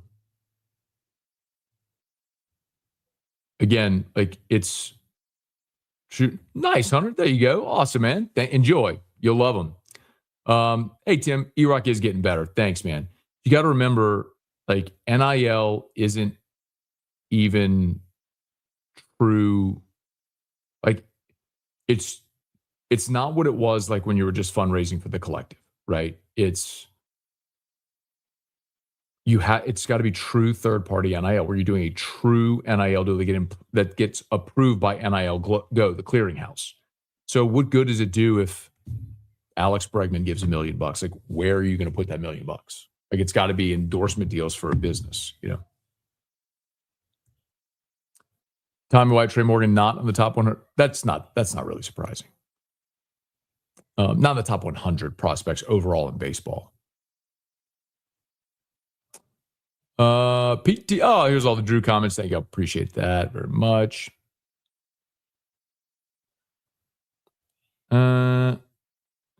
Get that voice and bacon and oranges.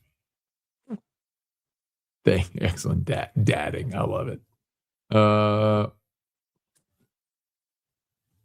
I'd agree with that. I don't know what he's seeing. I don't know what he's talking about, though. You can see the Easter Bunny. That's. What do you believe Jay needs to do as a coach to get more money? I think LSU fan is the best, and it's not being reflected.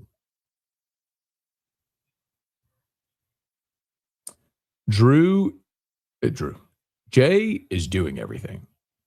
Like, remember last year when they went and played those games in Biloxi in the fall? Like, they used that as a fundraiser. Jay is working hard. Like, it ain't Jay. It's what Verge said in that thing. Like, there is donor fatigue. It's a real thing.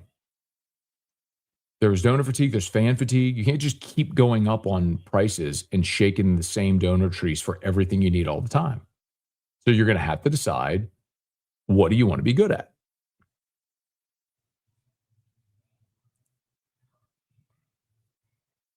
Dude, I'm going to tell you the first time I think I've told you this story before.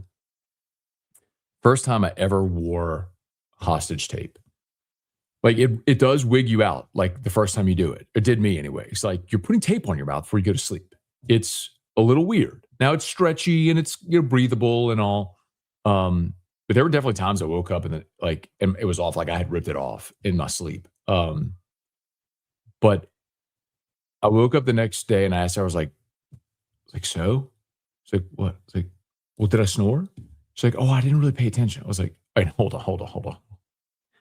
I'm putting tape on my mouth. Okay. I'm sleeping with tape on my mouth for you. Like, you will pay attention to this and notice, because if this is not working, I'm not taping my mouth shut. But sure enough, man, it worked. It worked great.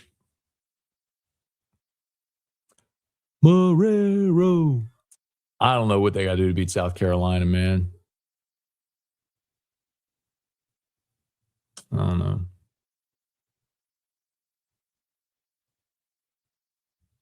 So this is a good question. So there's two things here. There are players that they have wanted in the last 2 years they haven't been able to get because they've been outbid. That's part of it. That's one. And number two, you don't pay the money up front. Okay. So you can commit a deal, and then a lot of times those NIL deals are paid out. Like, maybe you get a lump sum bonus at the front, and then you get a prorated check every month, right? That's paid out to you. So you can commit that money without necessarily having the money. And then you got to go raise the money. And that's been part of the problem. But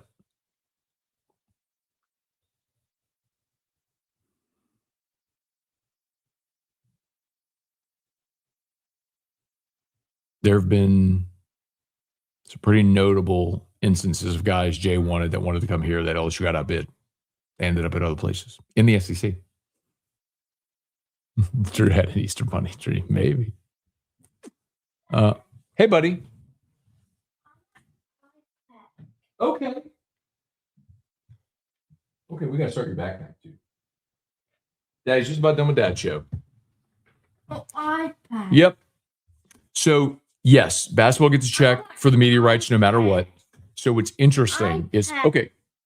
All right, I'll finish that thought and we'll wrap up the show. Give me 1 second. Okay, come on, let's go. Go get it.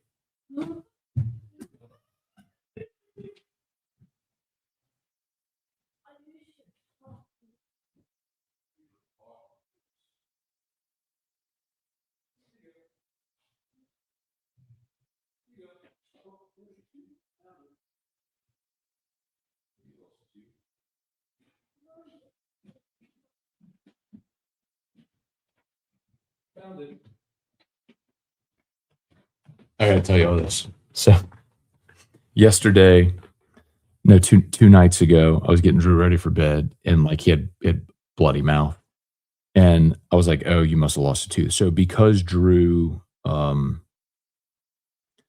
because he has been tube fed, he doesn't eat, so he doesn't chew. Right, so you see him with his chew rings all the time. That's good for his oral fixation, but also healthy for his teeth and his gums. But he doesn't chew, so he didn't lose a lot of his baby teeth. Now he lost some, and some when his permanent teeth came in, it would push out the baby teeth. But if you look at Drew's mouth, he's got like almost like a shark, like 2 rows of teeth in a lot of places. Well, so periodically, though, you're chewing on his chew rings and stuff, he'll lose teeth, and so we'll see if he'll wake up. Like maybe he'll lose them in the middle of the night because he'll grind his teeth.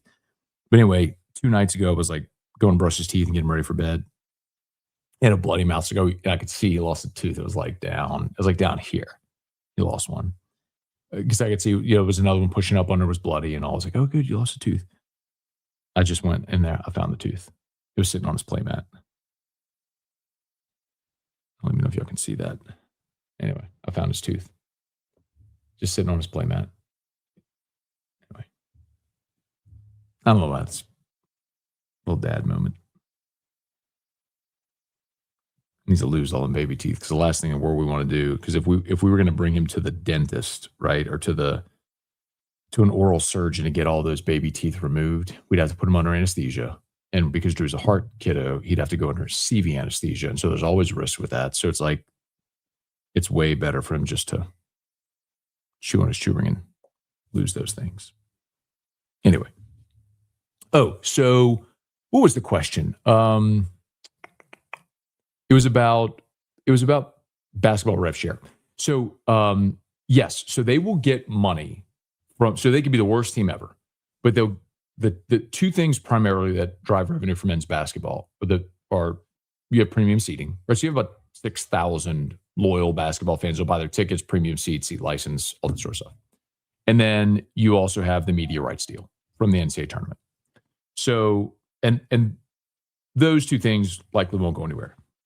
Based on conversations that I've had with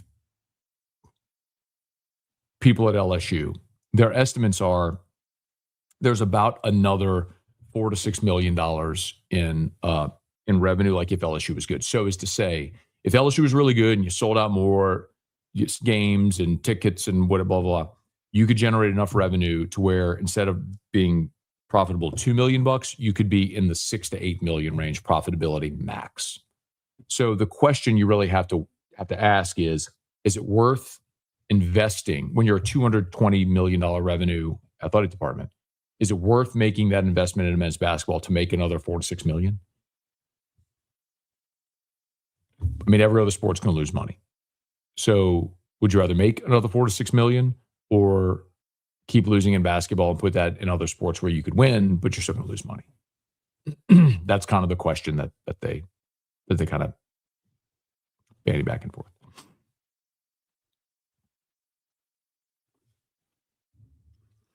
Brad, not being a butthead, trying to understand.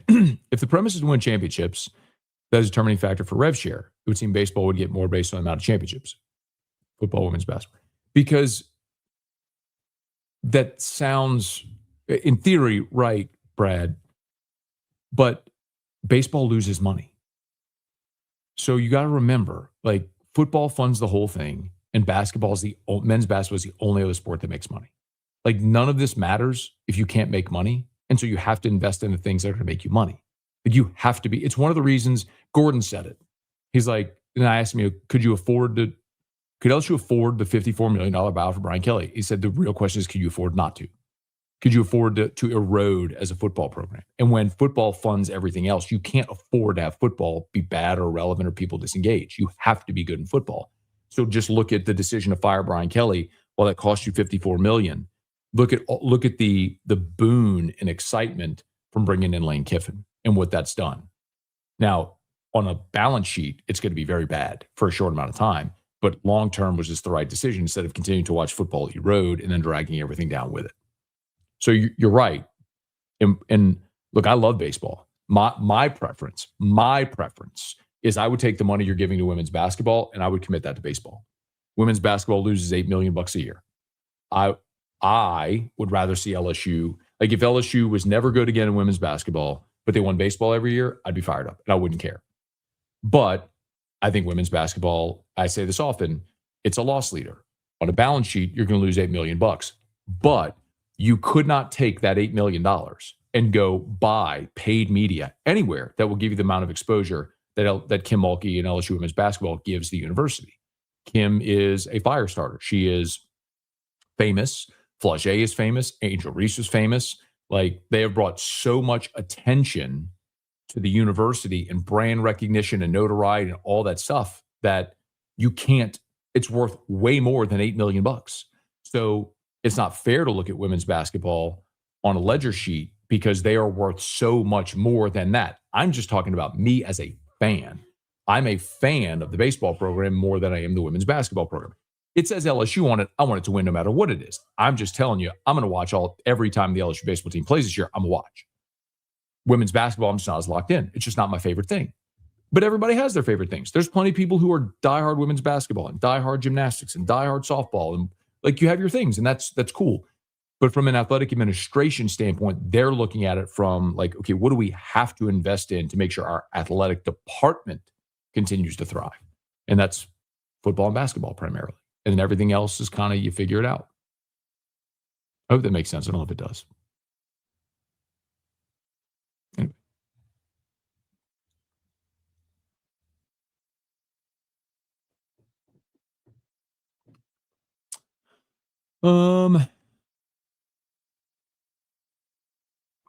I'd love to know what players we didn't get. Jay needs to utilize more Louisiana kids who come for free.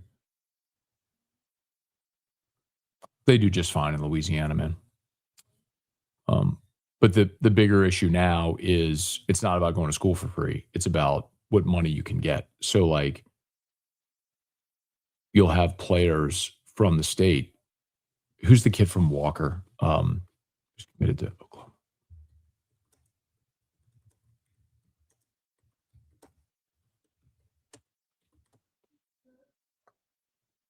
Braylon Montgomery. So Braylon Montgomery signed with Oklahoma. He's top prospect in Louisiana. Signed with Oklahoma. LSU was late on him. Oklahoma got in on him early. And what I was told is the jersey number he picked at Oklahoma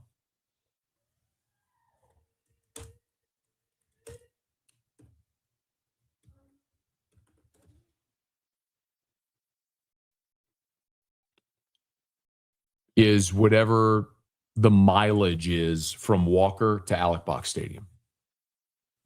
And so you have some situations where guys are going to get more money to go. Who's the kid?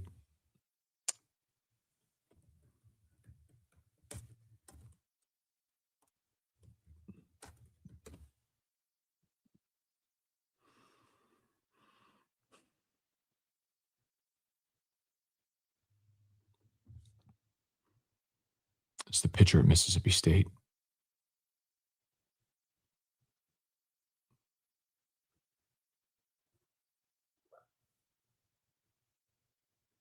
Hang on, I'm looking it up. Not that y'all care, but it's the kid from Louisiana who's pitching at Mississippi State.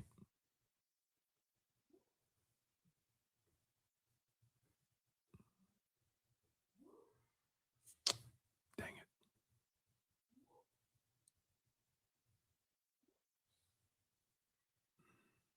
it. It doesn't matter. Anyway, the point is, you're also going to lose guys sometimes because there's some kids like William Schmidt, Jake Brown, who would give their arm just to be able to play at LSU, to wear that uniform. I'm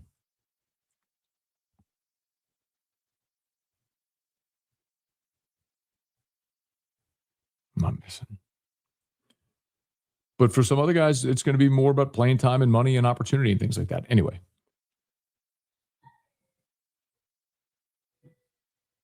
All right, I got to go start Drew's backpack. We've been on here for an hour. We've been on here for 2 hours. Oh, my God. All right, please, it's noon. Please smash the like button. Subscribe to the channel. Facebook, like the page, share the post. All of our sponsors linked in the description on YouTube, tagged on Facebook. I got to go. Y'all have an awesome, awesome, awesome day. And we'll see. I will do a Locked On post-game as soon as the LSU baseball game finishes tonight. So we hope to see y'all there for Locked On LSU live post-game show. Y'all have a great day.